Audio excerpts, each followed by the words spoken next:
So I hope you're well today. Today I'm going to be talking about expectations versus agreements. What do I mean by that? So with all the work I do, you can imagine that a lot of people have these expectations on themselves. And these are usually created by the mind, right? It's usually the mind trying to decide what it wants and saying, I expect this from someone else, from me. Expectations are one way. So I want to be diving a bit deeper into why making commitments, agreements are so much better. So what do I mean by agreements? Agreements are two-way, and actually it frees you from the mind because something has been decided. It is an agreement either between yourself and yourself or between yourself and another party. Because when there's expectation, it's like, oh, I expect this to happen. This is just about what I see. Like, for example, you could be in a relationship and someone's angry because you didn't do something, right? But oftentimes there is this expectation that you should have known, you should have done this. This shoulding on yourself, I think, is the term that is appropriate here. Shoulding on yourself, shoulding on someone else, it just brings disappointment. So expectation just brings disappointment, I think most of the time. So if you go into this place of agreement, let's say with another person, and you have a communication about something. So let's say that you are expecting someone to do the dishes. So you're festering in anger because you're waiting for them to do it. But what if you make an agreement and you say, okay, when are you going to do this? And the person says, I'm going to do this on this day, at this time. This is when it's going to happen. Okay, everyone's happy, done. There's no more mental mind games, mind-created stress.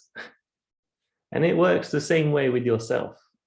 And I help a lot of clients to do this because oftentimes they have this expectation that something's not going to work out, or they're aiming too high, or they just don't think they're good enough. It's all of this illusion, guess game. So I say, how about we make an agreement right now? What can you commit on doing?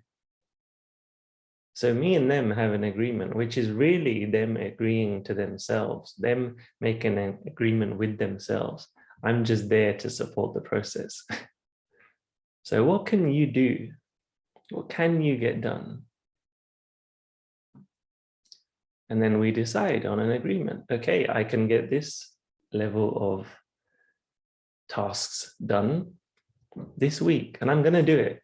And I often say to them, out of 10, how sure are you that it's going to get done? And if it's like a 7 or below, I'm like, okay, how do we make this into a 10? Because that's the other thing with expectations. Sometimes we set the bar too high and we get excited. We're like, yes, I can do this, I can do this. And then nothing happens.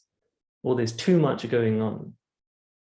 So when you make an agreement, it's deciding what you are going to do. It's a commitment. There's no way out of this because you've made this commitment to yourself. And there's nothing worse than letting yourself down. Sometimes letting another person down is not nice either. So when you have this agreement in place and you decide that you're going to do it, that stays with your soul. So agreements are very important. I set these between myself. I say, I'm going to get this done and I'm going to stick to this thing for the next 30 days. Nothing is going to stop me because I know that if I don't complete what I said I'd done, the mind gets this opportunity to knock on my door and say, almost like a debt collector, saying, I'm here to collect your soul.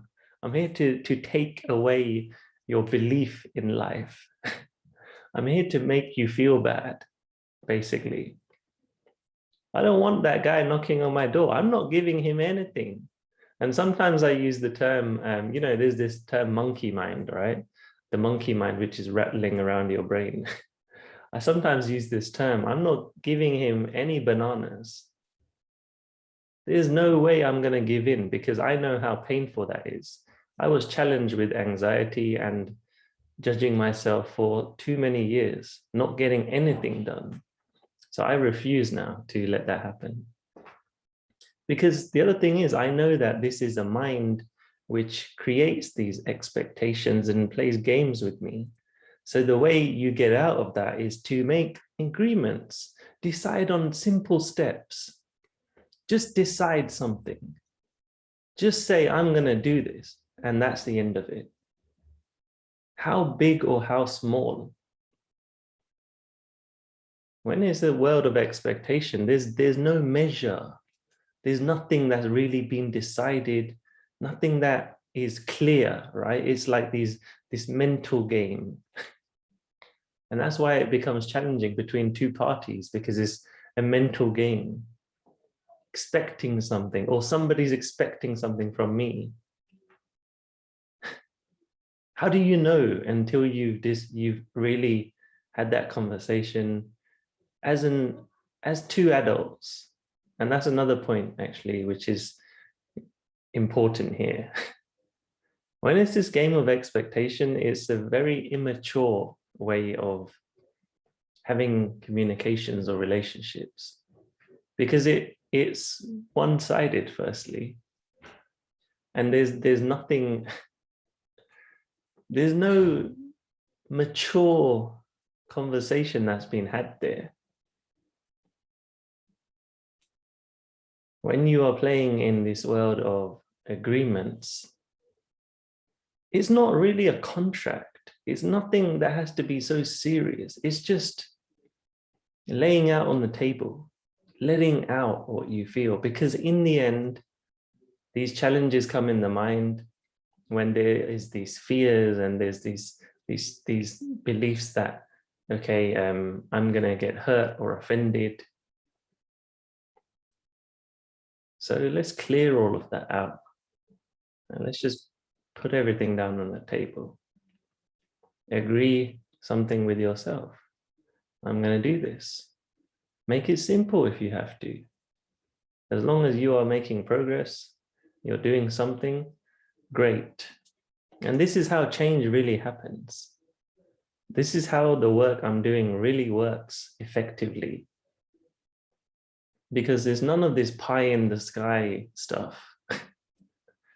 It's being strategic, but connecting that with your true self, your heart. What can you get done? What's going to make you feel amazing? Make this agreement. Let's do it. It's only the mind that gets in the way.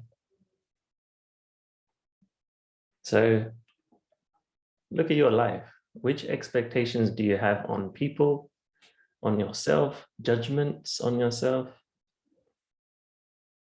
Thinking something is too difficult, expecting, a lot of time needed. It's not always the case. You just make some decision and agreement to start. And look at your relationships. Is there any expectations you have on other people? How does that make you feel? Because most of the time it doesn't feel very good. Think of some ways you can create some mature conversations with people. Hey, I've got to do this at this time. Here's an example, actually, to put this all into perspective. So I was working with a client and she said to me, people are relying on me for time. They're always taking my time, calling me up, And then I feel bad because I feel like I have to help them. So I said, how is this detrimental to you? And she said, of course, because my time's all over the place. I can't focus. But I don't want to feel bad. I don't want to say no to anyone. So I want to learn how to say no. And I said, okay, do it. And she said, that doesn't feel nice. That feels rude. I feel guilty. So I said, instead of saying no, what if you didn't have to say no? What if you can just have an adult conversation with these people and let them know that maybe out of this time in the day, I am blocked out and you won't be able to contact me. But the other times in the day, I'm free, I'm ready to help you, I'm there for you, and we can have quality time together. And she said, that would be amazing because that means I get my work done. They know that they can't contact me. So there we go. There's an agreement in place. The agreement is I'm out of contact in these hours. But then they also know that they're going to get some really great time with me later. So they know it's like a schedule, a bus schedule. But this bus is not arriving at this time. If you look at a bus schedule and you say, oh, I can't believe this bus is not arriving. Where is it? You're expecting a bus. But then you go and look at the sign and you're like, oh, bus is only here at these times. Okay, I get it. Now everyone's happy because there's an agreement on the bus schedule that you are adhering to. There's nothing you can do about it now. It's just clear. There's no emotional sting. So with this client, she was like, yeah, I feel great because that means I can focus and I can have my great time later. And she said, yeah, all I have to do is just have this conversation. I can't believe I didn't do this years ago. And then she did it. And she saw her productivity going up. She was able to bring a better version of herself to other people. The relationships improved because there's none of this dancing around unspoken word nonsense, expectation nonsense. It was just a very clear communication. Everyone's happy. Everyone wins in this case. The people win, she wins. Everyone's happy. It's a closer relationship, really. It actually builds closeness when you have agreements in place. It's a cooperative method. And when you do this with yourself, it's the same thing. For example, what I do is I block out periods of time and I say, I'm going to be doing this. I will not use my phone. That's an agreement I have in place. I've told certain people, I can't be in contact with you at this time because that means that I can get my work done as well. And even things like habits, setting agreements with yourself instead of expectations, because look, so many times people want to create new habits and then they say, oh yeah, I'm expecting this because this is what you're meant to do. And then the other thing comes up, which is comparing and trying to copy your friend or someone else, or seeing someone who's doing it right and saying, no, I'm not there yet. So you're expecting to be there. You see? Make it simple. I'm going to do these things. With habits, it's the same. Don't try to do so much that you don't do anything. With habits, they have to be introduced. So, well, for some people anyway, some people like to go all in. For some people, it's introducing it bit by bit. I'm going to work out twice a week only, because I can do that. I can agree to that. Instead of saying, I'm going to work out every day for 3 hours, you're not going to do that, especially if you're new to this. Why make that expectation on yourself? It's nonsense. Be wise, be smart here. So 2 times a week, great, I do that. I'm committing to that. That's an agreement I have in place with myself. Awesome. Because then there's no guessing of, oh, I haven't done enough. I'm not doing enough. No, you've decided this. There's none of this mental nonsense going on.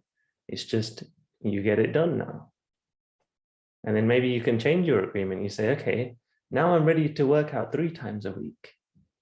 You see how effective this can be. And this can be effective in organizations, in team structures, in so many ways. Like I've used this with people in different ways. It's a game changer. So if this has sunk in for you, sometimes I tell people, watch this again, just so it sinks in. And then write down how you can, like I said earlier, write down where you feel there's expectations and agreements with yourself and others.